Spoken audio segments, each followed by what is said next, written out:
International social media Patel Prahlad भाई।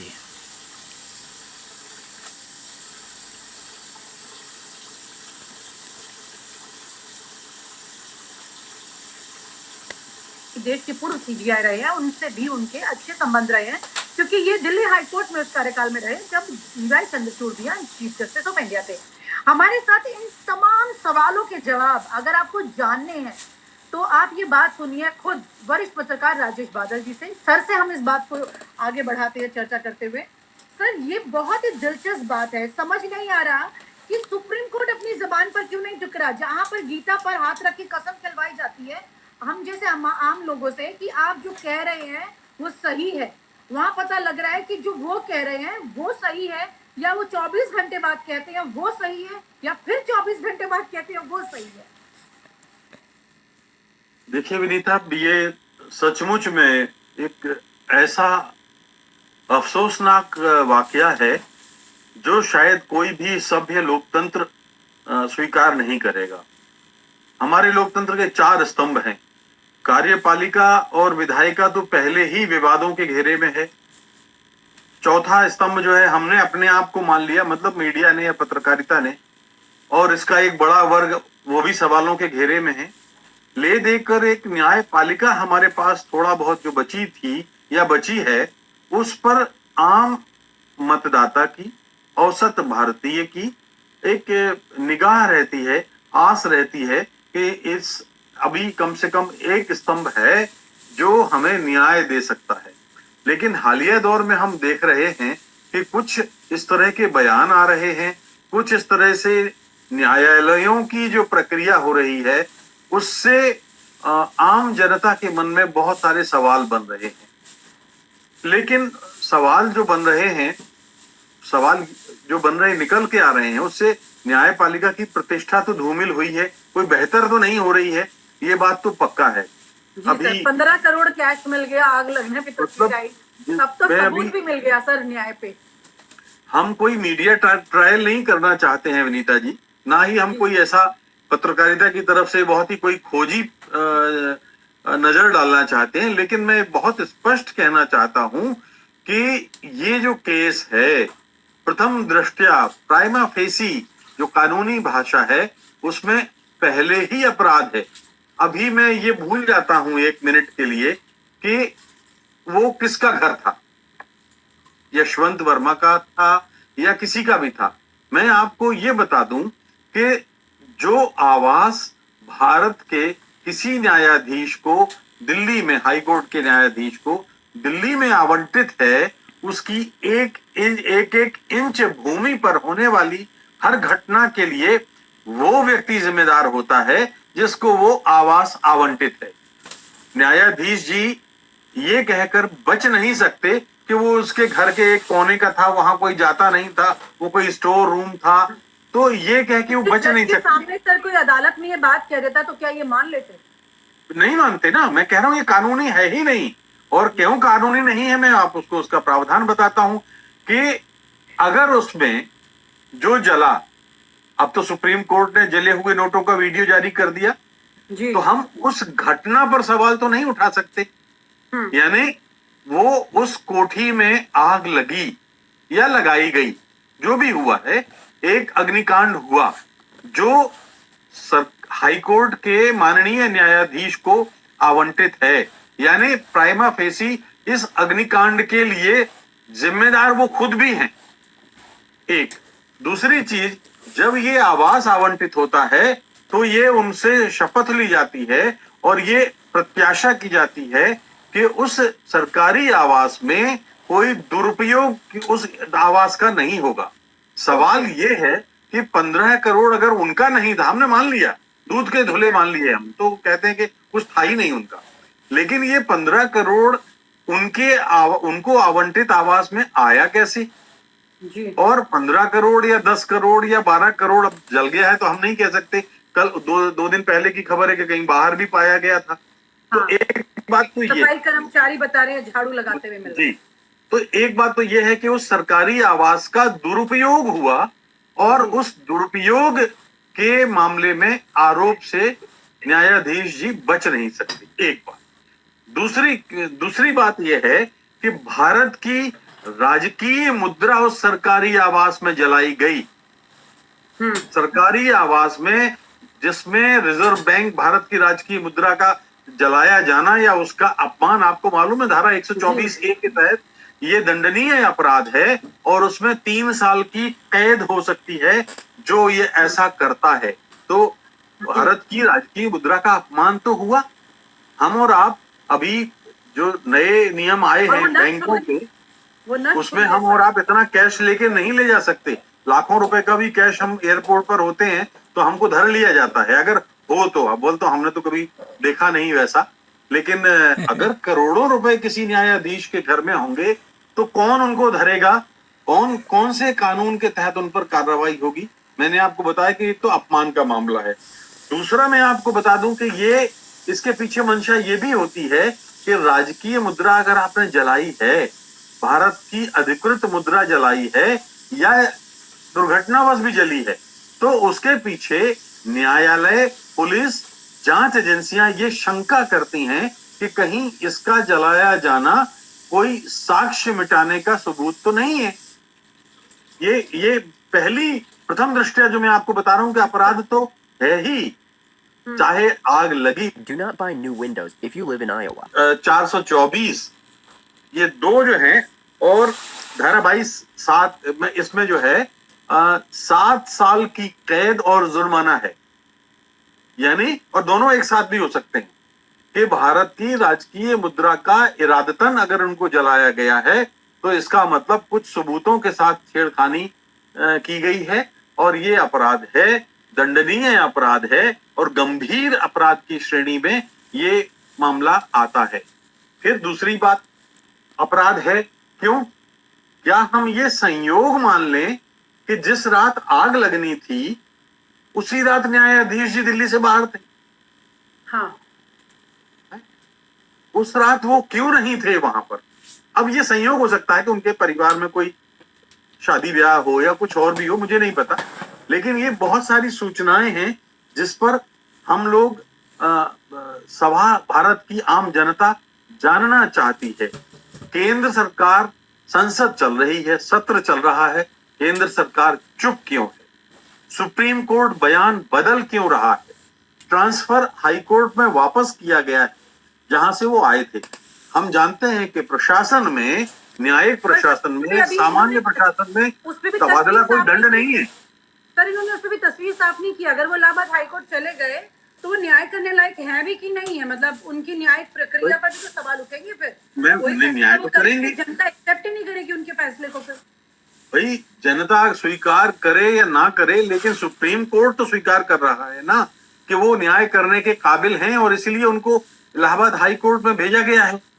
तो इसका अर्थ यह है कि क्योंकि तबादला कोई दंड नहीं होता, तो शंका ये होती है कि जज उसी रात बाहर गए, कहीं कोई उनके पास कोई ऐसी खबर तो नहीं थी कि ये जो पैसा मिल रहा है उस पर कोई ईडी का छापा होने वाला है, कोई सीबीआई का छापा होने वाला है। परिस्थिति में क्या इनको कोई इम्यूनिटी मिलती है? जजेस के लिए इम्यूनिटी होती है? बिल्कुल नहीं, बिल्कुल नहीं। देखिए, पहले जज भारत का नागरिक है, उनको हटाए जाने के लिए संरक्षण जरूर थोड़ा सा मिलता है कि भाई लोकसभा के 100 सांसद हों, राज्यसभा के 50 सांसद हों, वो एक नोटिस दें, फिर वो नोटिस स्वीकार कर लिया जाए, तब उसके बाद सदन जो है 3 सदस्यों की कमेटी बनाए और फिर वो जांच करे और वो कमेटी अगर जांच में दोषी पाए तब जाकर के उनको हटाया जा सकता है। इम्पीचमेंट की जो बात, केसेस से अलग कर दिया, अभी तो उनको अलग रखा हुआ, अभी वो कोई फैसला नहीं कर सकते हैं, कोर्ट में नहीं जा सकते हैं, कोई मामला नहीं सुना सकते हैं, अभी इनको अलग किया हुआ है। लेकिन सर क्या मतलब ऐसा नहीं हो सकता है कि जब तक इनकी जांच पूरी ना हो जाए, सारी चीजें दूध का दूध पानी का पानी ना हो जाए, तब तक इनको बिल्कुल इस प्रक्रिया से अलग रखा जाए जहाँ पे ये न्याय सुनाते हो? कि न्याय सुनाने पर तो इनके संदेह है पूरा। देखिए, ये तो पहले दिन ही ये बात स्पष्ट हो गई कि उन्होंने या उनके परिसर में, सरकारी परिसर में अपराध हुआ है। तो जब अपराध उनके परिसर में हुआ है तो वो मामले कैसे सुन सकते हैं? वो कानून की नजर में आरोपी भी नहीं है, मैं आपको बार बार कह रहा हूं, आरोपी नहीं है, वो अपराधी हैं। अब ये एक जांच का विषय हो सकता है कि कहीं उनको किसी तरफ से ऐसी कोई सूचना तो नहीं मिली कि उनके घर पे कोई एजेंसी छापा डालने वाली है या जांच के लिए कोई उनको मतलब अब उसमें उनको घेरा में लिया जा सकता है, इसलिए जला दिया गया हो या जलवा दिया गया हो और वो खुद बाहर चले गई। ये बहुत सारे सवाल हैं जो हम सब लोगों के मन में आ रहे हैं। दूसरी चीज ये है कि देखिए, मान लीजिए कि अगर वो दोषी पाए गए, उनका तबादला होने से पहले तो निलंबन होना चाहिए, क्योंकि वो तो प्राइमा फेसी अपराध है ही, साबित हो गया है। अरे चलिए, अब कहां से पैसा आया, उन नंबरों के नोट जो मिसिंग है या जो नंबर के नोट वहां जले हुए हैं, उन नोटों को मिलान करके पता लगाया जा सकता है। बैंक पता लगा के दे सकते हैं कि ये गड्डियां कहां से गई हैं, इन गड्डियों को कौन लेके गया है, वो तो सब जांच में आएगा। दूध का दूध और पानी का पानी। अगर सरकार का इरादा नेक हो और माननीय सुप्रीम कोर्ट का इरादा नेक हो तो आ सकता है कि भाई उन नंबरों का मिलान किया जाएगा। 15 करोड़ कम नहीं होते। और जो जले हुए नोट मिले हैं, इसका अर्थ ये है कि वो निश्चित रूप से 15 करोड़। आप बताइए, हमारा तो एक 500 का नोट फट जाता है तो उस रात नींद नहीं आती हम लोगों को। तो एक बार गलती से मेरे से 500 रुपए का नोट, क्योंकि लिफाफे के अंदर था, मैंने देखा नहीं। मैं पर सर, ये पूरी परिस्थिति में अभी तक ये नहीं पता चल रहा है, ये 15 करोड़ अगर उनके नहीं थे, उनके प्रमाइसेस में भी मिल गए, उनको पता नहीं था, तो ये थे किसके? कौन लेके आया, क्यों लेके आया? यही इसी सच्चाई को माई बाप नहीं मिल रहा है सर। अभी अभी आपको याद होगा सर, अखिलेश यादव ने भी वो एक जिक्र किया है वापस से उस बात का कि उन्होंने 2 चीजों के संदर्भ में ये बात कही। एक तो ये कि हमारी पार्टी के लिए भी बोला गया था कि 250 करोड़ रुपए मिले हैं, तो उन्होंने ये तंज करते हुए कहा है, सटायर करते हुए, कि वो 250 करोड़ हमें वापस दे दो प्लीज, अब आपको मिले थे तो वापस दे दीजिए। फिर उन्होंने एक वो याद दिलाया, उत्तराखंड में एक उत्तर प्रदेश के ही अधिकारी के यहाँ पर जो चर्चा हुई थी और बहुत उठी थी, और हमने तो नाम भी बताया था और हमें नोटिस आ गया था उसके बदले में। तो वहां पर भी अच्छी खासी मात्रा में कई करोड़ों का कैश था एक संदूक में, जो वापस उनके पास पहुंच गया था। और ये बात का भी जिक्र उन्होंने आज बोला है कि भाई उनका भी इनको लौटा दिया था जो मिला था। वही माई बाप खुल के कागजों पे सामने नहीं आए, लेकिन पैसा अंदर अंदर दे दिया वापस। तो ऐसे ही उनके 250 करोड़ लौटा दें। अब ये 15 करोड़ तो किसी को नहीं लौटाए जा सकते क्योंकि आग लग गई इसमें, लेकिन इसका माई बाप यानी कि ये राज रहने वाला है सर। इसका मतलब क्या, ये पता ही नहीं चलेगा कभी इस पैसे थे किसके। देखिए, अगर इसमें कुछ गड़बड़ पाई तो मेरा ख्याल है, क्योंकि जो मीडिया में मैंने खबरें छपी देखी हैं, शायद 7 साल पहले 2018 में इनके खिलाफ सीबीआई ने भी एक मामला रजिस्टर किया था। बिल्कुल सर किया था। तो यानी दाग तो उनके दामन में पहले से था। तो सर पहला दाग है, दूसरे दाग के साथ कैसे चलेगा? तो ये, अब अगर वो ऐसा नहीं होता तो माननीय मुख्य न्यायाधीश जी के ऊपर सीधा सवाल खड़ा होता है। और ये बात ये दो तरफा रवैया है ना, कि एक तरफ तो आप कार्रवाई नहीं कर रहे हैं और दूसरी तरफ आप वीडियो भी जारी कर रहे हैं कि जो है ये वीडियो देखो दुनिया वालों, ये पैसे जले हैं, जो कि ये अपराध है। सरकारी मुद्रा का जलाना राजद्रोह है, सरकारी आवास में, सरकारी जमीन पर। मैं बार बार उस बात को कह रहा हूं कि भाई, मान लिया कि आपने किसी से घूस नहीं ली, आपके कोई पीए ने ली होगी, आपके किसी चपरासी ने ली होगी। ये आमतौर पर होता तो यही है ना कि बड़े मामलों में कोई ना कोई एक डायरेक्ट कोई मंत्री या कोई जस्टिस पैसा लेता है क्या? कोई नहीं लेता। तो मुझे लगता है बाकी मंत्री और अधिकारी और जजेस कोई और होंगे जो अपने यहाँ कैश रखने की कोशिश करेंगे। अब उन्हें एक सबक तो मिल गया कि आग भी लग सकती है, राज भी खुल सकता है, तो कम से कम वो अब अपने कैश को बचा के रखने की कोशिश करेंगे। पता नहीं कौन सा संदूक में रखेंगे जिससे कम से कम उसमें आग ना लगे। तो ये भी बड़ा ये न्यायपालिका को ये आग लगाने वाला जो फॉर्मूला है, ये आपको बताऊं मैं, कार्यपालिका ने दिया है। जब करप्शन, हमें 40-45 साल की पत्रकारिता जो मेरी हुई है, मैं उसमें कह सकता हूं कि हमने कई बार देखा है कि जब करप्शन के मामले उठते थे तो अचानक सचिवालय की उस बिल्डिंग में आग लग जाती थी। अचानक वो वही फाइलें जलती थी।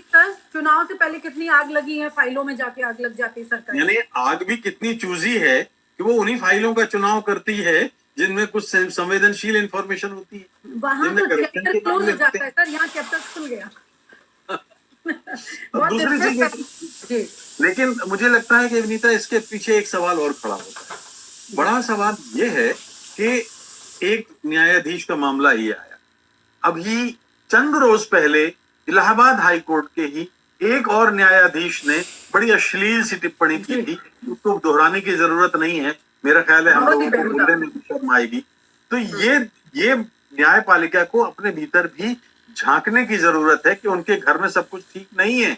2 साल पहले एक और आपको याद होगा, राजस्थान हाई कोर्ट के एक न्यायाधीश ने कहा था कि मोर के आंसुओं से मोरनी गर्भवती होती है। अब ये सोच इस जो पर है, मानसिक कहाँ से आ स्तर रही की है? क्या सबूत? तो ये सोच ये पता इसका नहीं कहाँ मतलब से आ रही है सर। अभी एक बात तो तय हो चुकी है कि जिस कानून की कसम खाते, जिस संविधान की कसम खाते हैं ये, उसके मुताबिक नहीं चल रहे। पता नहीं कौन से प्रोपेगेंडा के मुताबिक चल रहे हैं, कौन सी विचारधारा के मुताबिक चल रहे हैं, किससे प्रभावित होकर इन पोजीशंस पर आ रहे हैं, किस तरह के जुगाड़ लगा रहे हैं, फिर उसको वापस रिटर्न्स ले रहे हैं उसका। और ये सब चीजें चल रही हैं जो कि ये बता रही है कि न्यायपालिका वाला जो स्तंभ है ना, उसमें भी एक मोटी दीमक लग चुकी है। उसे भी साफ करना जरूरी है, लेकिन कैसे, कौन साफ करेगा, सवाल ये उठता है सर इसमें। देखिए, ये है कि हमारे संविधान में इसलिए मोटी मोटी तनख्वाहें और सुविधाएं इन न्यायाधीशों को इसलिए दी गई ताकि वो बेईमान ना हो सके। एक औसत पुलिस वाले को हम कह देते हैं कि उसकी तनख्वाह बहुत कम है, इसलिए वो चालान चौराहे पे नहीं बनाता और पैसा लेके आपको जाने देता है अगर आप ट्रैफिक रूल का उल्लंघन करते हैं। तो एक पुलिस वाले पर तो सवाल उछालते आपको कोई लाज नहीं आती। लेकिन अब इनको मालूम, इनको 2.25 लाख रुपए की वेतन मिलती है, महीने का 27,000 रुपए सरकारी अलग से भत्ता मिलता है, दफ्तर का सरकारी आवास जो दिल्ली के जिस जोन में जहां वो रह रहे हैं, लाखों रुपए का किराया है उस कोठी का। अगर आप मार्केट दर से आप देखेंगे तो लाखों रुपए महीने का किराया होगा। उसके बाद आप देखिए बिजली पानी उनको मुफ्त मिलती है, उनको 20,000 रुपए महीने का पेट्रोल मिलता है, ड्राइवर मिलता है, गाड़ी मिलती है। उसके बाद उनको जो है फर्नीचर के लिए 6 लाख रुपए मिलते हैं। यानी इतना पैसा जब ऑलरेडी सरकार जो हम जैसे आप जैसे मेहनत कश लोगों का है, जो हमारी टैक्स के जरिए सरकार हासिल करती है, इनके पास जाता है। इनके पास जाता है और इसके बाद भी पैसा उनके लिए मतलब कम पड़ता है, तो फिर ये क्या कहा जाए? जी बहुत सर। मतलब हाँ, अजीब बड़ी सी बात बात ये है है। कि इतना पैसा मिलता है लेकिन उससे नीयत नहीं भरती, उसके लिए कुछ और चाहिए। शायद इसी वजह से ये आग लगी है।